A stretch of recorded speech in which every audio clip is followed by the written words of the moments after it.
Je vois qu'il y a une unité. Et dans cette unité, il y a plusieurs personnes qui travaillent.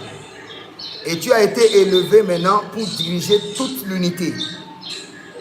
Comme quelque chose de manager, comme quelque chose de chef. Et là, ça doit être dans ton travail. Bon, je suis dans le domaine de la restauration et pour le moment, je gère un restaurant. C'est pas le mien, mais bon, je peux dire que je gère. Mais c'est toi qui es le manager, c'est toi qui gères. Oui. Ok. Tu veux un deuxième travail? Parce que dans le règne de l'esprit, je vois que tu es en train de faire, tu travailles avec une agence de communication et il y a des produits pour lesquels il faut faire la publicité. Le Seigneur est en train de te donner autre chose.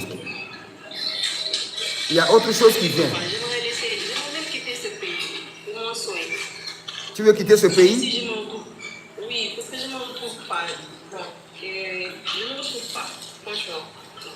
Ok. Dieu veut que je rende grâce à Dieu, mais ce n'est pas ce que je veux, que je suis en train de faire. Au niveau de travail, mais dans tous les domaines. Ok. Je me sens bloquée. Je prie pour toi que la main puissante de l'Éternel te repositionne. Amen, papa. Amen. Que le Seigneur t'amène sur ta terre promise et que ton rebord t'accueille. Que ton rebord.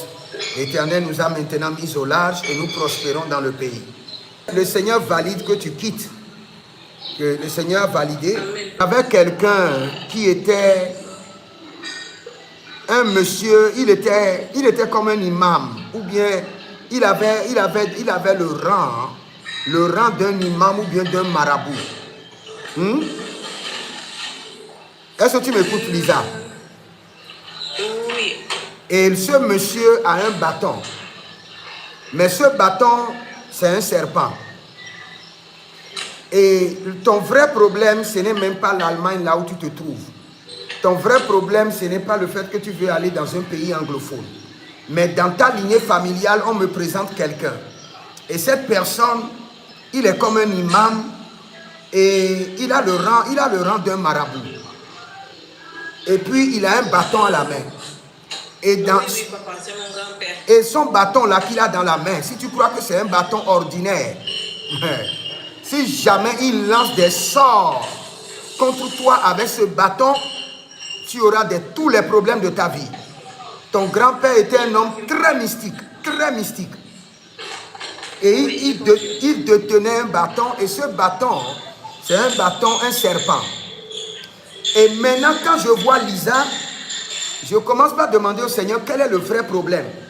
Le Seigneur dit, regarde la main de ce monsieur. J'ai regardé la main du monsieur, et le monsieur, il était comme un marabout, bien comme un imam. Et quand je regarde sa main, et dans sa main, il y avait un bâton. Et en un clin d'œil, le bâton s'est transformé en un serpent. Et quand je regarde le serpent, on me dit, voici le problème de Lisa.